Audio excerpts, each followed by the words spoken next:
does feel like there is a culture war brewing, and that is surrounding Bitcoin. This is an opinion piece by CoinDesk. And so let's go ahead and get into it and see what they are referencing here. It does say that this week, CoinDesk published one of the most thought-provoking and balanced articles on Bitcoin mining I've ever read. We've gone over a lot of these. It is going to highlight some of this, and it's surrounding the report that was focused on Green Ridge Bitcoin mining company in upstate New York, which was the center of a protracted media cycle last year after environmental activists claimed the facility was boiling the waterways and poisoning delicate ecosystems. Those claims went on to influence an actual policy decision by Governor Kathy Hochul restricting Bitcoin mining in the state. The thing is, most of the worst claims about Green Ridge were straight up wrong. CoinDesk's Nick D and Doreen Wang and Cheyenne Legan took a trip to Dresden in upstate New York to take the temperature of the lake and speak to locals, finding that not a single lawmaker visited the Rust Belt town or spoke to its mayor before drafting what essentially was a freeze on Bitcoin miners. Most of the Bitcoin mining debate today has centered around the Bitcoin network's environmental impact. Green Ridge became a lightning rod because before the company moved equipment into the plant that now uses natural gas, it was deactivated, meaning when miners turned on or were turned on, they weren't just drawing on electricity that would have been produced anyway, but actively releasing fresh carbon into the atmosphere. The Bitcoin network uses as much energy as a country like Norway, and trying to wrap your head around whether that is or isn't worth it often comes down to your point of view on how you value permissionless money. And of course, all of the guys are going to echo, the Bitcoin maximalists, cryptocurrency supporters for proof of work in the comment section below, as well as in the live chat. Will point out that the current traditional financial system with all of its servers and the banking system and so on is using just as much, if not more energy as Bitcoin is right now. Individuals can certainly make up their minds on the matter, but how a state should treat Bitcoin, for instance, whether mining should be encouraged or banned, is a societal level conversation involving politicians, stakeholders, and those affected.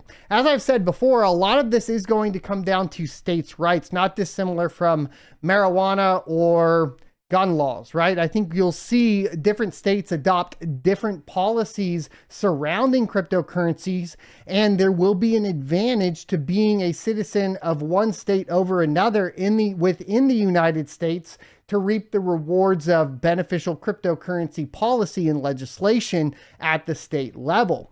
And putting in blocks, of course, to CBDCs in places like Florida is going to be enticing to a certain portion of the population. In a behind-the-scenes account of how the story came to be, Day wrote that he expected locals to hate the plant. He and his team had heard that Green Ridge was pumping pollution into Seneca Lake and creating incessant noise, a claim that was also debunked. Instead, Dee's team found that many in the town and surrounding area supported the upstart business. Although Green Ridge created a relatively small number, every job counts in a town like Dresden, population 296.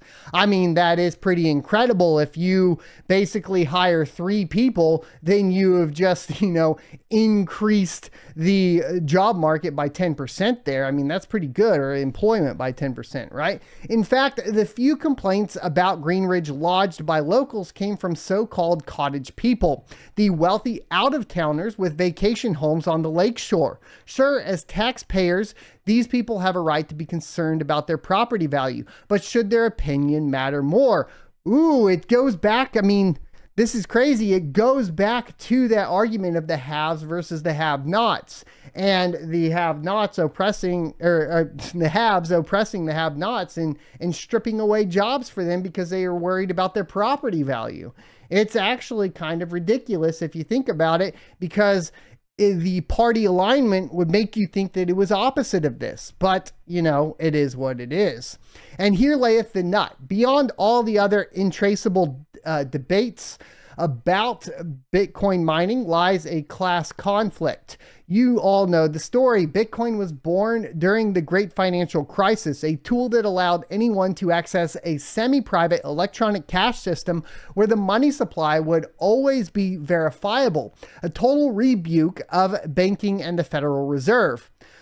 Over time, the narrative has gotten a little more complicated, especially as some of Bitcoin's biggest supporters have become entrenched elites themselves, essentially for making a few good trades a decade ago.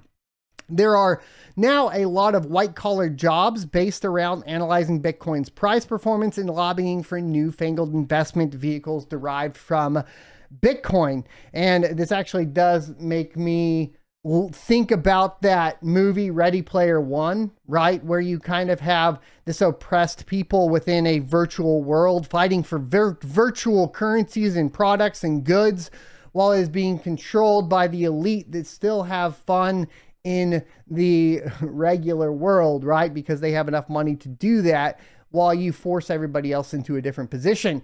Is that what could happen with Bitcoin in the future? Maybe, maybe not, right? It depends on how this control goes down, because at the end of the day, Bitcoin is limited. So there is a bit of a Trojan horse factor, meaning that if you have the wealthy at least investing in Bitcoin, they are still driving the price up for the less wealthy.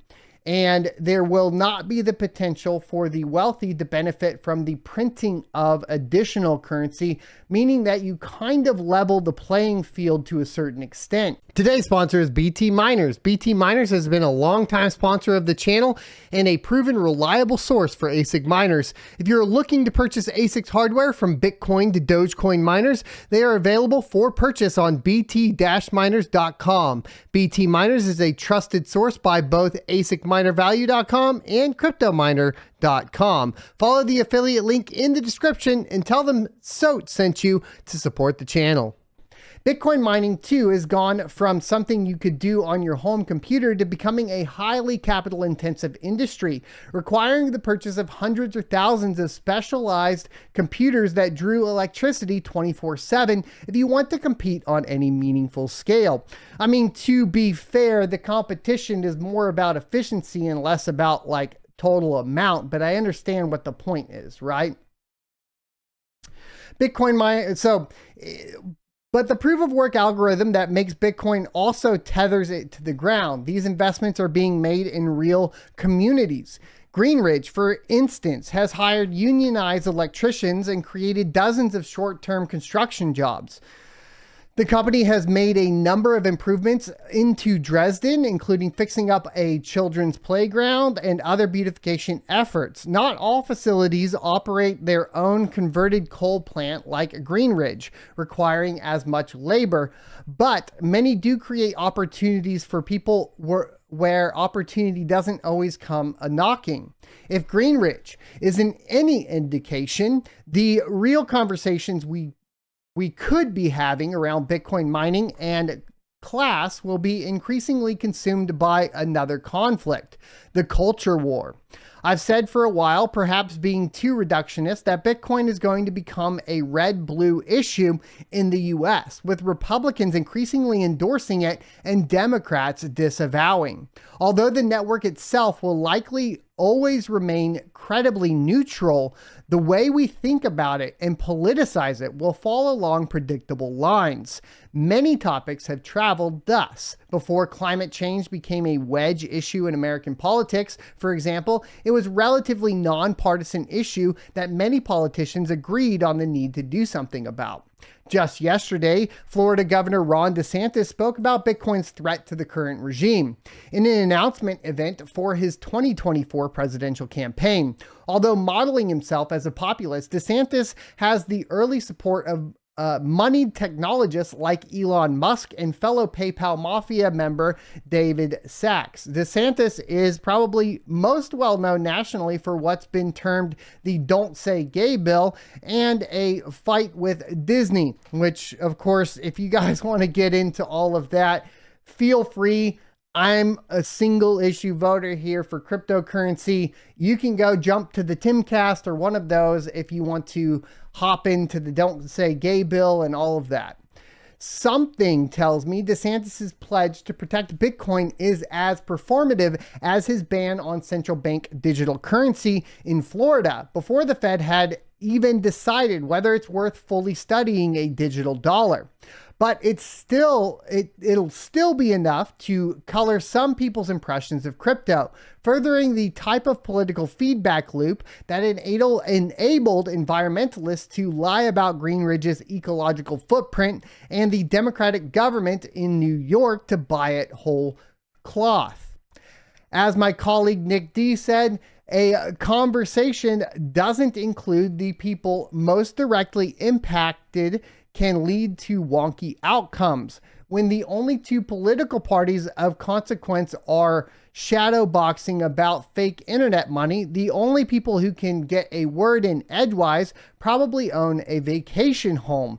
And that is really where it comes down to, right? Once again, it's the vacation homes that are anti, and the people that are actually benefiting from cryptocurrency is going to be the lower income in general. So pay attention to this as this plays out. If it turns into this kind of, blue collar versus white collar topic, then things get extremely interesting. And if we do get into a culture war surrounding it, everything will not be what it seems, as it already does appear to already be happening. For example, right, if we talk about this, the entire report that was initially presented to the public surrounding this mining farm in Green Ridge was that it was polluting, which was found to not be true, that it was causing noise pollution, which was found to not be true, and that it was a nuisance to the population that lived there, which turned out not to be true. And so it fell along ideological lines, and it didn't fall along the lines of what was actually happening, right? And that is what I would think you want to take away, regardless of your political position on the remaining aspects of the political parties. But be careful. Like I said, as far as Trump is concerned, which is way ahead of DeSantis at this point, I would not bet that he is pro-Bitcoin, at least from the previous talks that I have listened to from him. So both sides are going to have people that are pro and people that are anti, and paying attention to that is going to be what I encourage you to do, and then make the best decision that you can from there. Thanks for checking out this clip from the Crypto Mining Show. You can check out the full episode here or more crypto content down here. Also, I'd like you to check out my locals page at sonofatech.locals.com, where you can become a member for free or choose to be a $5 a month supporter that unlocks additional content.